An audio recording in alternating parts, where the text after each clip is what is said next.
आपने गुजरात की जीत के बाद प्रधानमंत्री नरेंद्र मोदी के भाषण को सुना होगा, जिसमें 2024 के चुनाव की तैयारियों की झलक दिखी थी। बीजेपी ने मिशन 2024 के लिए अभी से अपनी कमर कस ली है और अपनी बेबाक अंदाज की छवि रखने वाले नितिन गडकरी ने 2022 के गुजरात के चुनाव में जीत के बाद ही 2024 में होने वाले लोकसभा चुनाव की ओर संकेत किया है।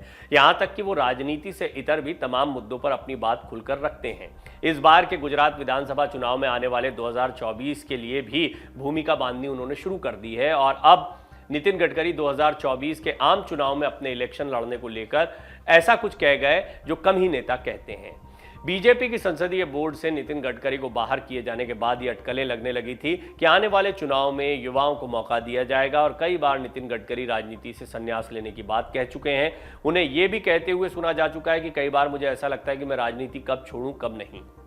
लेकिन अब गुजरात के नतीजे सामने आने के बाद सभी की नजरें 2024 के लोकसभा चुनाव और 2023 में होने वाले कई राज्यों के विधानसभा चुनाव पर है। ऐसे में नितिन गडकरी ने ऐसा कुछ बोला जो कि सभी को सोचने पर मजबूर कर दे। गडकरी ने कहा कि 2024 के लोकसभा चुनाव में नागपुर सीट से फिर चुनाव लड़ूंगा, लेकिन किसी को नाश्ता पानी नहीं कराऊंगा, किसी को चाय नहीं पिलाऊंगा और पोस्टर तक नहीं लगवाऊंगा। मैं दावा करता हूं कि चुनाव में मेरी जीत होगी और यह अंतर 5 लाख से ज्यादा का होगा, जो इस बार 3 लाख ही था। साथ ही गडकरी का यह भी कहना था कि मैं हमेशा काम ही करता हूं, मैंने किसी काम को मना नहीं किया है, इसलिए भरोसा है कि लोग उसके आधार पर समर्थन करेंगे, यहां तक विपक्ष के लोग भी वोट करेंगे। नितिन गडकरी ने कहा कि मैं भी राजनेता हूं, लोकसभा चुनाव लड़ता हूं, अभी 3.5 लाख वोटों से जीता, अगली बार मैं 5 लाख वोटों के अंतर से जीतूंगा। मैंने लोगों को बोल दिया है कि पोस्टर बैनर नहीं लगाऊंगा, चाय नाश्ता नहीं करवाऊंगा। मैंने काम किया है, वही देखकर लोग मुझे वोट देंगे और हिंदू मुस्लिम दोनों मुझे वोट देंगे। मैंने काम में किसी के साथ भेदभाव नहीं किया।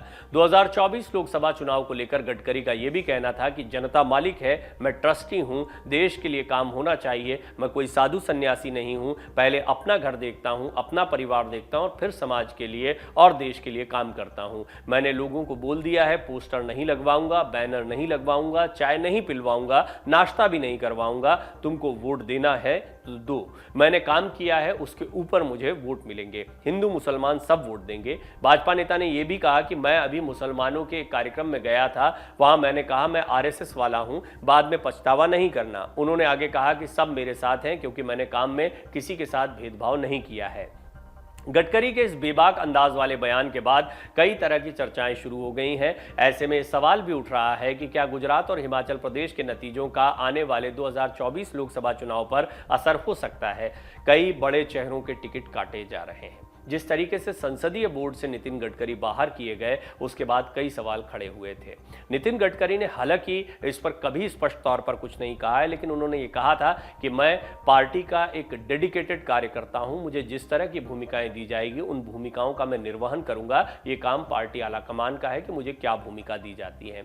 लेकिन संसदीय बोर्ड से उनका बाहर होना कई संकेत करता है। यहां 2 कारण थे। देवेंद्र फडणवीस का बढ़ता हुआ कद महाराष्ट्र में देखने को मिला। वो महाराष्ट्र में बीच में ही सही, लेकिन एक बार फिर बीजेपी को सत्ता में लाने में कामयाब हो गए। उप मुख्यमंत्री हैं और उप मुख्यमंत्री होना उनका डिमोशन कहा जा रहा था, लेकिन फिर उन्हें नितिन गडकरी के बजाय चुनाव समिति में जगह दे दी गई और इसके बाद में उनका बढ़ा हुआ कद केंद्र की सियासत में महाराष्ट्र के चेहरे के तौर पर देखने को मिला।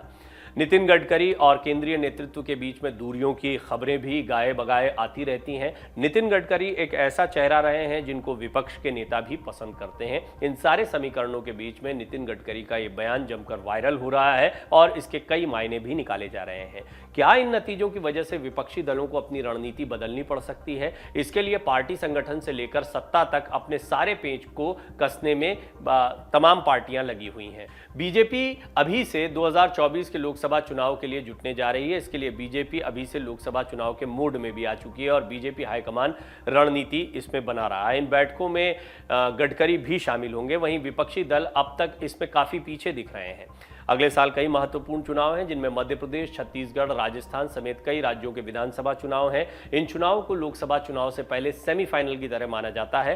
राजस्थान और छत्तीसगढ़ में कांग्रेस और मध्य प्रदेश में अभी बीजेपी की सरकार है। इन चुनाव में अगर बीजेपी एक तरफा सभी राज्यों को हथिया लेती है तो उसे लोकसभा चुनाव जीतने के लिए मजबूत स्थिति मिलेगी। लेकिन हिमाचल में जिस तरह से कांग्रेस की जीत हुई है, उसके बाद अगर वो राजस्थान छत्तीसगढ़ को बचाती है, या पिछले प्रदर्शन की तरह जो कमलनाथ के नेतृत्व में हुआ था लेकिन ज्योतिरादित्य सिंधिया की बगावत या उनकी नाराजगी की वजह से सरकार गिर गई थी, वैसा ही प्रदर्शन होता है तो इन तीनों राज्यों में कांग्रेस के लिए कुछ संभावनाएं हो सकती हैं। केंद्रीय मंत्री नितिन गडकरी बीजेपी में एक ऐसा चेहरा है जिनके चाहने वाले दूसरे दलों में भी शामिल हैं। विपक्ष के कई नेता गडकरी के काम और व्यवहार की खुलकर तारीफ करते हैं। आपको याद होगा पिछले महीने ये चर्चाएं थी कि कांग्रेस के कई नेताओं ने एक सुर में गडकरी की प्रशंसा की थी। आखिर क्या बात है जो गडकरी को बीजेपी के दूसरे नेताओं से अलग करती है? क्यों विपक्ष भी उनके काम का मुरीद है? नितिन गडकरी की एक खास बात है जो उन्हें दूसरे बीजेपी नेताओं से बहुत अलग करती है। वो खूबी है व्यक्तिगत हमले न करने की। गडकरी व्यक्तिगत हमले करने से बचते हैं। वो बीजेपी की विचारधारा को जरूर ऊपर रखते हैं, लेकिन ऐसा करते हुए दूसरों पर हमलावर नहीं होते हैं।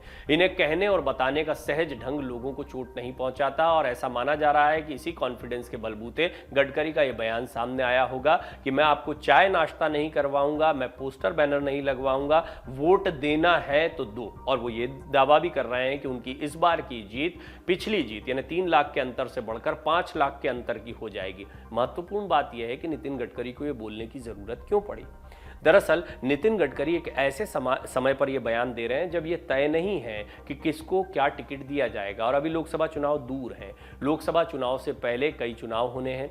नितिन गडकरी अलबत्ता अपनी पार्टी में हाशिए पर जरूर दिखते हैं। हालांकि वो एक बहुत ही महत्वपूर्ण मंत्रालय को संभाल रहे हैं। उनके मंत्रालय द्वारा किया गया कार्य भी प्रशंसनीय है। उनके काम की बहुत तारीफ होती है। उनकी इनोवेटिव सोच को काफी लोग पसंद करते हैं। इस सब के बीच में बीजेपी के शीर्ष नेतृत्व और उनके बीच की दूरियां किसी से छिपी हुई नहीं है। डाउनलोड करें अमर उजाला ऐप और पाएं खबरें लगातार। अगर आप ये वीडियो YouTube पर देख रहे हैं तो हमारे चैनल को सब्सक्राइब करें और बेल आइकन को दबाना ना भूलें। अगर आप Facebook पर ये वीडियो देख रहे हैं तो हमारे पेज को लाइक करें।